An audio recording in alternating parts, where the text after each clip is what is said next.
President Donald Trump has referred to the Ninth U.S. Circuit Court of Appeals as the much overturned Ninth Circuit Court, called its rulings ridiculous, and even threatened to break the court up. But when it comes to filling California's vacancies on the federal appeals court, by far the largest and busiest in the country, the White House has been much more restrained. The president's legal advisors have been working with California's two Democratic senators, Dianne Feinstein and Kamala Harris, to vet potential nominees. And sources in Washington and California say the list of names being circulated for the court include respected, mainstream picks that both Trump and the Democratic senators could potentially get behind. Liberal groups have been highly critical of many other federal judicial nominees the Trump White House has put forward for the lifetime appointments elsewhere. They are nominating very young, ideologically conservative judges, said Marge Baker, executive vice president of People for the American Way, a liberal advocacy group. And impacts, Baker said, are serious. It affects every aspect of our lives and our well-being. The Ninth Circuit, for example, is considering a case challenging the president's termination of the Deferred Action for Childhood Arrivals, or DACA, program for undocumented young people brought to the country as children, and is positioned to hear the lawsuit challenging the White House's attempts to withhold federal funds from sanctuary cities. It also struck down the president's travel ban on people from several Muslim-majority countries last year. And it has issued landmark rulings on gay marriage and the Second Amendment in recent years. Even if Trump could fill all 7 of the vacancies on the Ninth Circuit, across the 9 states in its jurisdiction, it would not tip the balance on the court towards conservatives. However, having more of a balance between Democrat and Republican appointed judges would make a difference, said Ilya Shapiro, senior fellow in constitutional studies at the Cato Institute, a right-of-center think tank. Many of the court's cases are decided by a 3-judge panel, for instance, and there would be a better chance of getting 2 conservatives. As negotiations over the openings ramp up, Senate Republicans are pushing to fill as many federal court vacancies as possible before the 2018 election. There is hope that a deal can be struck. I would certainly say that everybody who's been mentioned is very smart and qualified, said attorney Ben Feuer, a former clerk on the Ninth Circuit who is now chairman of the California Appellate Law Group. As far as I know, none of them are ghost hunters. Feuer added, in allusion to the White House's nominee for an Alabama district court. Brett Talley had to withdraw his name from consideration for the post last fall over concerns about undisclosed ties to the Trump White House, lack of experience and his past time tracking paranormal activity. 2 other district court nominees were also forced to withdraw last year over questions about their credentials.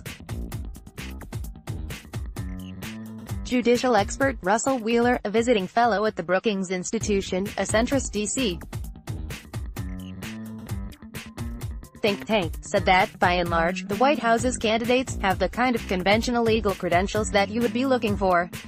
Earlier this month, Feinstein and Harris issued a statement saying that their judicial nominating commissions had interviewed all of the names on the White House's list. And they said they'd proposed 3 other candidates for the White House to consider, as well.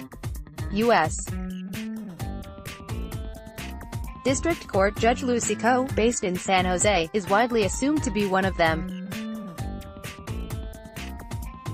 President Obama nominated Coe for a Ninth Circuit Appeals Court vacancy in 2016, but Republicans in the Senate refused to vote on her nomination.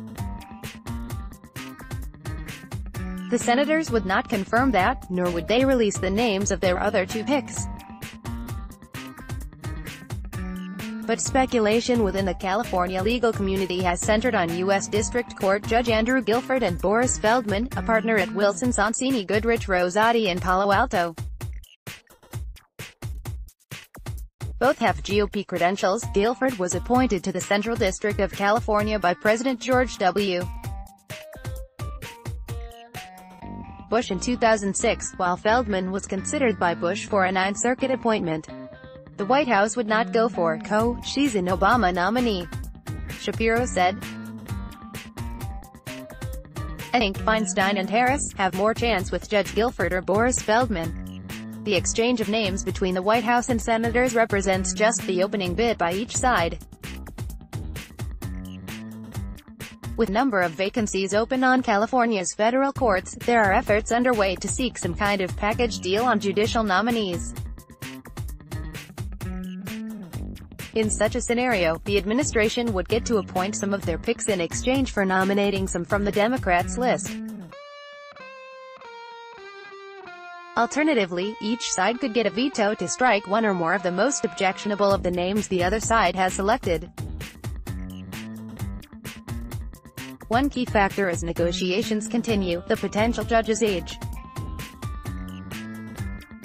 The White House has made a point of picking relatively young nominees for lifetime judicial appointments, some only in their 30s and 40s, as part of an aggressive bid to reshape the courts to conservatives' liking.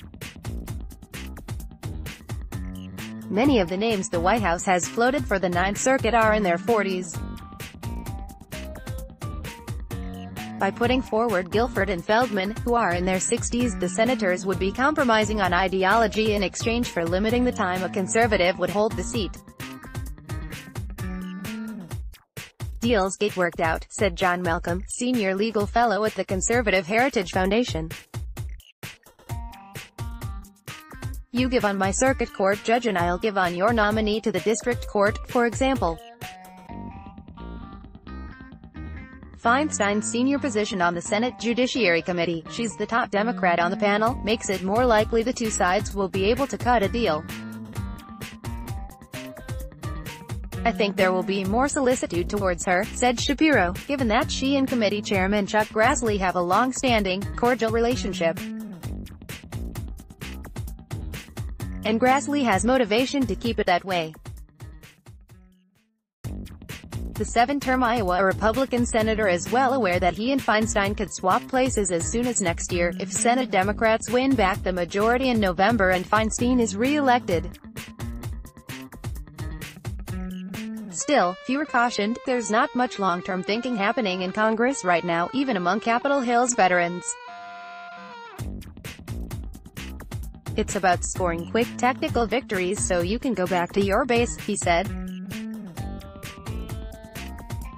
And with Republicans struggling to motivate their voters in the 2018 election, Feinstein facing a re-election challenge from the left and Harris eyeing a 2020 presidential run, those kind of political incentives could ultimately overwhelm the desire for compromise.